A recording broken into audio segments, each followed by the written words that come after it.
And welcome to Shamlee's kitchen. अब bread से instant recipe तो हर कुछ बनना शुरू हो गई है, तो मैंने सोचा कि क्यों ना आज हम मालपुआ बनाएं और ये मालपुआ बहुत ही ज़्यादा टेस्टी बनते हैं। तो चलिए बनाते हैं ब्रेड के मावा मालपुआ। और इस रेसिपी की खास बात ये है कि हम बिना फ्राई किए ये मालपुआ बनाएंगे और ये बहुत क्रिस्पी बन के तैयार होते हैं। तो बिना रुके चलिए शुरू करते हैं।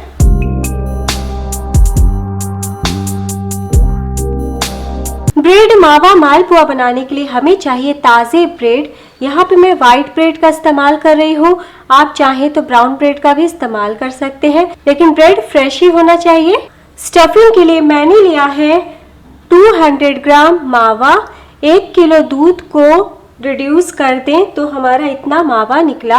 होममेड मावा की रेसिपी मैं पहले भी दी हूँ और इंस्टेंट मावा की भी रेसिपी दी हूँ, लिंक शेयर कर दूंगी, आप देख लीजिएगा। साथ ही में हम डालेंगे 4 चम्मच नारियल का बुरादा। आप सूखे वाले नारियल का बुरादा का भी इस्तेमाल कर सकते हैं। और 3 चम्मच पिसी हुई शक्कर। चीनी हमें बिल्कुल भी ज्यादा नहीं डालना है। आधा चम्मच हरी इलायची पाउडर, 1/4 छोटी चम्मच सौंफ। शुगर सिरप बनाने के लिए हम इस्तेमाल करेंगे 1 कप चीनी, और जितना चीनी लेंगे उतना ही हमें पानी लेना है। सबसे पहले हम एक बाउल लेंगे, उसमें डालेंगे मावा। अगर आप बाजार वाले मावा का इस्तेमाल कर रहे हैं तो उसे 2 मिनट के लिए पैन में भून लें और ठंडा करके ही शक्कर मिलाएं।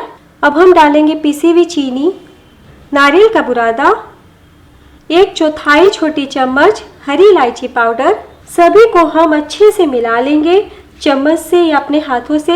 मैं इसमें और कोई भी ड्राई फ्रूट्स का इस्तेमाल नहीं कर रही हूँ क्योंकि हम ब्रेड के अंदर स्टफ करेंगे।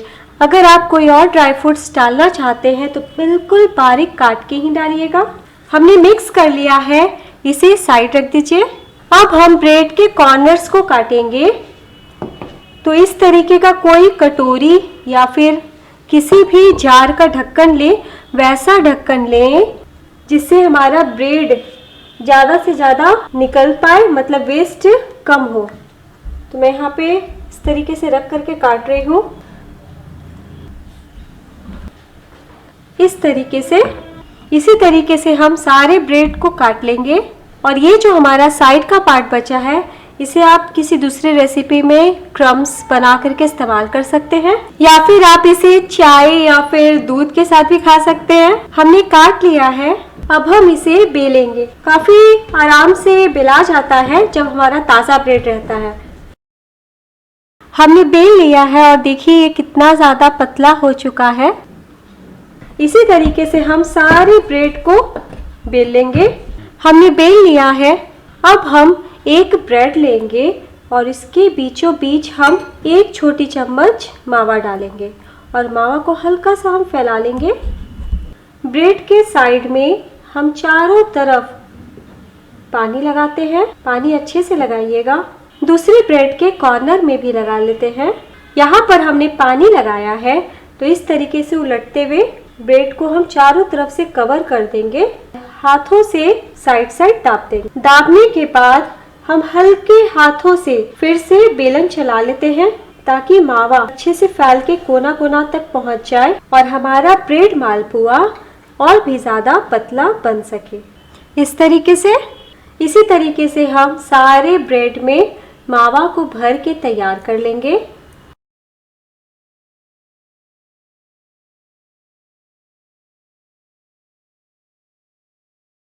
हमने सारे ब्रेड के मालपुए बना लिए हैं। हमारा इतना स्टफिंग बच गया है और इतने स्टफिंग में आपका 3 मालपुआ और बन सकता है। अब हम चाशनी बनाएंगे, तो उसके लिए यहाँ पे मैंने एक कढ़ाई चढ़ाया है। उसमें हम डालेंगे 1 कप चीनी, 1 कप पानी। फ्लेम को मीडियम कर दें। साथ ही में डाल दें हरी इलायची पाउडर। आप पाउडर के बदले साबुत हरी इलायची भी तोड़ के डाल सकते हैं। और मैदे के मालपुए में हम सौंफ का फ्लेवर डालते हैं, बहुत टेस्टी लगता है, तो उसकी कमी ना हो इसलिए मैं शुगर सिरप में 1/4 छोटी चम्मच सौंफ डाल रही हूँ। इसी तरीके से चलाते रहे। 2 मिनट के बाद आप देखेंगे कि चीनी हमारा घुलने लगा है और शुगर सिरप में उबाल भी आ गया है। फ्लेम को कम कर दें और कम फ्लेम पे हम 3 मिनट के लिए और चाशनी को पका लेते हैं।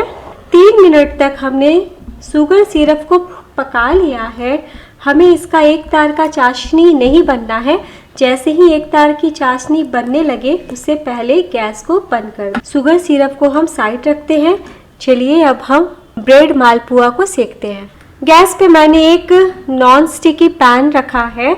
आप कोई डोसा तवा भी रख सकते हैं या फिर लोहा का तवा भी रख सकते हैं। यहाँ पर मैं घी का इस्तेमाल कर रही हूँ क्योंकि हम मालपुआ को सेक रहे हैं तो बहुत ज़्यादा घी लगेगी नहीं। आप चाहे तो रिफाइंड ऑयल का भी इस्तेमाल कर सकते हैं। तो थोड़ा सा घी हम पैन में डालते हैं, बस इतना सा। फ्लेम को लो टू मीडियम रखिए या फिर बिल्कुल कम रखिए। अब हम बीच में डालेंगे अपना ब्रेड। एक बार में आप 2 भी सेक सकते हैं, इस तरीके से भी घी लगा सकते हैं। 3 स्टफ ब्रेड को डाल दिया है पैन में, फ्लेम को कम कर दिया है। 1 मिनट के बाद हम दूसरी तरफ भी घी को लगा देते हैं और धीरे से हम इसे उलट लेंगे। तो आप देख सकते हैं कितना बढ़िया गोल्डन कलर हमारा आया है, बहुत ही ज़्यादा क्रिस्पी। ये बिना फ्राई किए हमारा ब्रेड मालपुआ बनने वाला है और कितना कम टाइम लग रहा है हमें। तो फेस्टिवल कोई भी हो या फिर हम कुछ भी रेसिपी बनाते हैं तो लगता है कि कम टाइम में और झटपट हमारा रेसिपी बन के तैयार हो जाए। तो आप ये डेज़र्ट को ज़रूर ट्राई कीजिएगा। इसी तरीके से हम दूसरे ब्रेड को भी उलट लेते हैं। तो हमने तीनों ब्रेड को उलट लिया बिना टूटे। कितना बढ़िया हमारा सिकाया है और ये रेसिपी खा करके बड़े तो बहुत खुश होने वाले हैं क्योंकि हमने ज़रा भी फ्राई नहीं किया। पीछे से भी हम 1 मिनट के लिए लो फ्लेम पे सेक लेते हैं। पीछे से हमने 1 मिनट के लिए सेक लिया है, देखिए। तो लीजिए 2 मिनट में ही हमारा ब्रेड मालपुआ सेका चुका है। इसी तरीके से हम बाकी मालपुए में इस तरीके से घी लगा के सेक लेते हैं। हमने सारे मालपुए फ्राई कर लिए हैं। चाशनी हमारा हल्का सा गुनगुना है, मतलब आप इसमें फिंगर डालें तो ये हल्का सा गरम लगे। अब हम अपने ब्रेड मालपुए को एक एक करके डालेंगे। ये बहुत ही ज़्यादा क्रिस्पी है, इसलिए एक बार में ना डालें, सावधानी से डालें वरना टूट जाएगा। इस तरीके से ऊपर शुगर सिरप डाल दें। अब हम दूसरे मालपुए को डालते हैं। 1 मिनट तक ही हमें शुगर सिरप में छोड़ना है ब्रेड को और इसे इस तरीके से हम निकाल लेंगे।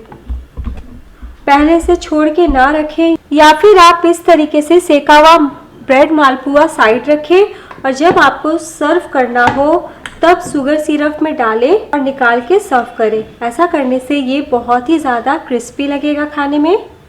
तो लीजिए दोस्तों, तैयार है हमारा बहुत रसीला क्रिस्पी ब्रेड के मालपुआ, बहुत आसान तरीके से। आप देख सकते हैं हमारा मालपुआ बहुत पतला बना है और स्टफिंग ज़रा भी मावा की बाहर नहीं आई है। तो मैं आपको एक मालपुआ काट के दिखाती हूँ। तो आप देख सकते हैं मैं चाकू लगाई हूँ और कितना अच्छे से रस चारों तरफ भर गया है। और अब आप इसकी स्टफिंग देख सकते हैं। तो आप देख सकते हैं हमारा स्टफिंग कितना बढ़िया से हुआ है। इस स्वादिष्ट और बहुत आसान ब्रेड मालपुआ की रेसिपी को ज़रूर ट्राई करें। एक बार भी आपको झंझट नहीं होगा टूटने का या बिखरने का और सबको बहुत पसंद आएगा। आप इसे आराम से 1 हफ्ते तक स्टोर करके खा सकते हैं। वीडियो अच्छी लगे तो प्लीज़ एक लाइक दीजिएगा, अपने कीमती सुझाव देना ना भूलें। और अभी तक आपने मेरा चैनल सब्सक्राइब नहीं किया है तो सब्सक्राइब करके घंटी को ज़रूर दाबिएगा। अपना ख्याल रखिए। Bye and take care.